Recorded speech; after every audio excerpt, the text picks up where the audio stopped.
నేరస్తుల మధ్య క్రీస్తు. లూకా శుభవార్త 23వ అధ్యాయము 33వ వచనం. వారు యేసును సిలువ వేసిరి. నేరస్తులను కూడా యేసు కుడివైపున ఒకనిని ఎడమవైపున ఒకనిని సిలువ వేసిరి. లోకరక్షకుడు, పాప విమోచకుడు, ఆత్మల పోషకుడు, స్వయంగా దైవం. ఇరువురు నేరస్తుల మధ్య నేరస్తుడిగా పరిగణించబడడం, సిలువ మరణానికి గురి చేయడం మనోవేదనకు ఆస్కారమైంది. క్రీస్తు ప్రభువు దైవ కుమారుడు, మనుషుల రక్షకుడు, నిరపరాధి. ఆయనను మేకులతో కాళ్ళు చేతుల్లో చీలలు కొట్టడం, ప్రక్కలో బల్లెంతో పొడవటం చాలా బాధించాయి. ధర్మశాస్త్ర చట్టములను, దైవాజ్ఞలను పాటించలేదని నేరస్తుల మధ్య ఆయనను వ్రేలాడదీశారు. వారిరువురు నేరస్తులు దేశద్రోహం, పాపం చేశారు. వారికి శిక్ష సమంజసమే. కానీ ఏ నేరం, ఏ పాపం చేయని ఈయనకు ఇంతటి శిక్ష విధించడం జుగుప్సాకరంగా ఉంది. వారిరువురు నేరస్తుల కంటే యేసుప్రభువే పెద్ద నేరస్తుడు అన్న భావనను చిత్రీకరించడం మహానేరం. నిందలు వేయడం, అపనిందల పాలు చేయడం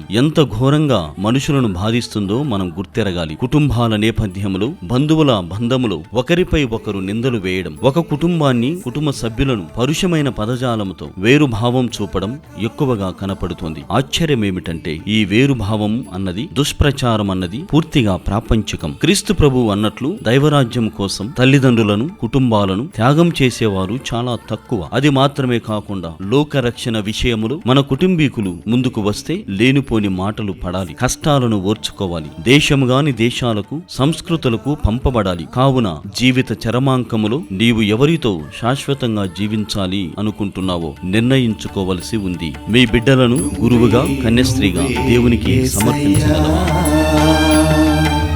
కలకాలం నా కాపరివి నువ్వే, నువ్వే యేసయ్యా,